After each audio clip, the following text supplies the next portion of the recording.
உதகை அருகே இயற்கை வேளாண்மை முறையில் விவசாயிகள் பாகற்காய் சாகுபடி செய்து வருகின்றனர்.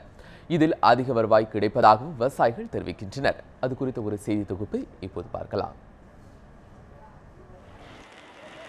நீலகிரி மாவட்டத்தில் உருளை, கேரட், பீட்ரூட் உள்ளிட்ட மலை காய்கறிகள் அதிக அளவில் சாகுபடி செய்யப்படுகிறது.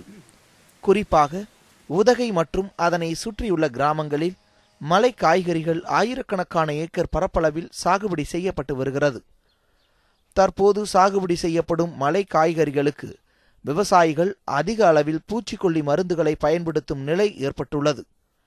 இதனால் அதிக செலவு ஏற்படுவதாக விவசாயிகள் தெரிவிக்கின்றனர். விதை போட்டதுலேருந்து 60வது நாளில் கொடி ஏறிடும். பந்தல் முறையில் தான் இங்கே பண்ணிகிட்டு இருக்கிறோம். 60வது நாளில் இருந்து ஒரு 2-2.5 மாதம் காய் பறிக்கலாம். இப்போ காய் ஒரு 20 ரூபா விலையில் விற்றுட்ருக்கு.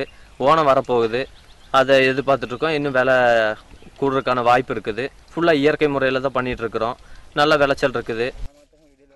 உதகை அருகே உள்ள மசினக்குடி பகுதியில் சில விவசாயிகள் குறைந்த செலவில் அதிக லாபம் பெறுவதற்காக தங்களது நிலங்களில் இயற்கை விவசாயத்தில் ஈடுபட்டு வருகின்றனர்.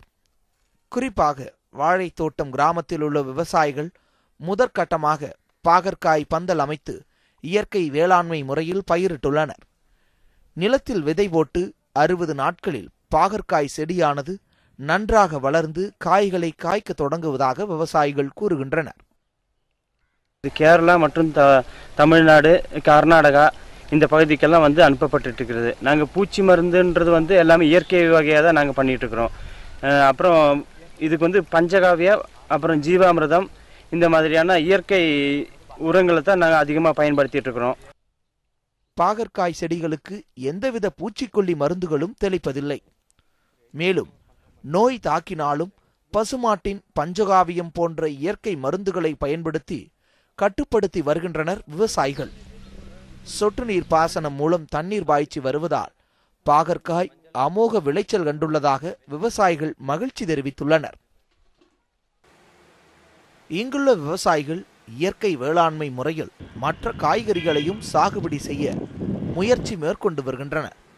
தமிழகத்தின் மற்ற பகுதிகளில் உள்ள விவசாயிகளும் இயற்கை வேளாண்மை முறையை பயன்படுத்த வேண்டும் என்பது இவர்களின் கோரிக்கையாக உள்ளது.